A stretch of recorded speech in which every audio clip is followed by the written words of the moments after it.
Halo, selamat datang kembali di Belajar Branding Tanpa Pusing. Saya Adam Miftahul Huda dan di episode kali ini kita akan membahas sesuatu yang mungkin akan membuatmu berpikir, oh, ternyata branding sesederhana itu.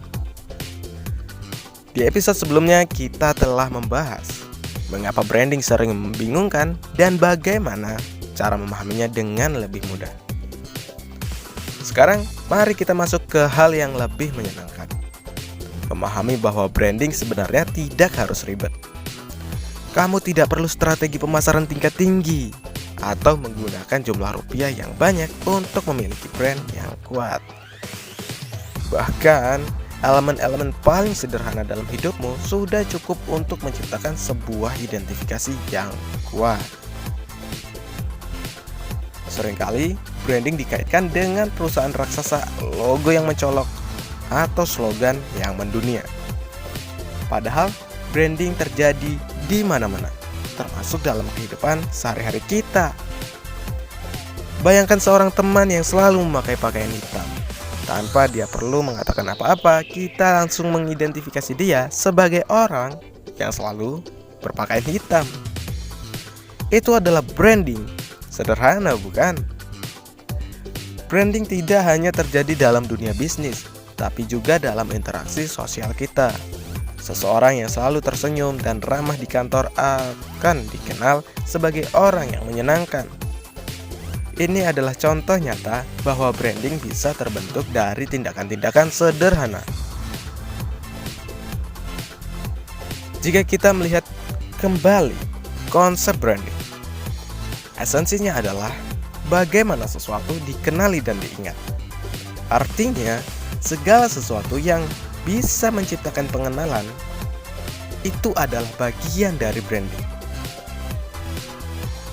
Mengapa orang langsung mengenali Steve Jobs dengan turtleneck hitam? Itu karena dia secara konsisten membentuk identifikasi dirinya. Coba pikirkan, seseorang yang selalu menggunakan kata-kata tertentu atau memiliki aksen khas. Tanpa sadar, kita mengenalinya dari ciri khas itu. Saya sebutin satu contoh, dan langsung kamu bayangin ya, Rocky Gerung.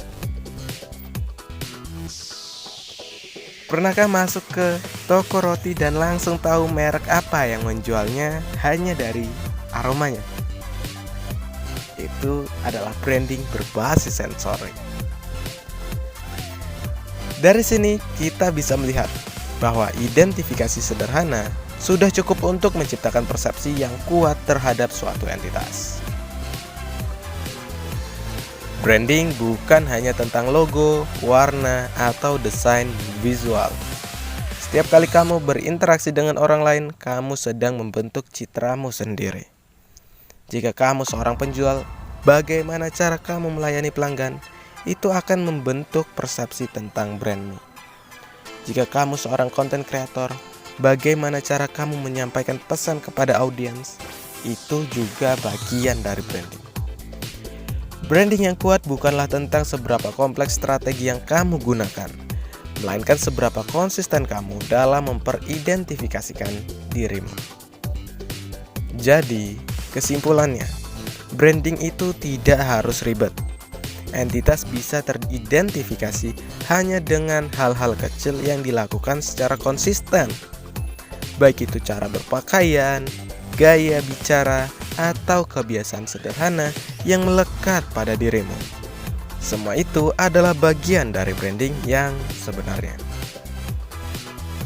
Di episode berikutnya, kita akan membahas sesuatu yang sering menjadi sumber kebingungan. Membedakan brand, merek, dan identifikasi. Memahami esensi yang lebih dalam. Jangan sampai ketinggalan. Terima kasih telah bergabung dan selamat menikmati perjalanan belajar branding tanpa pusing.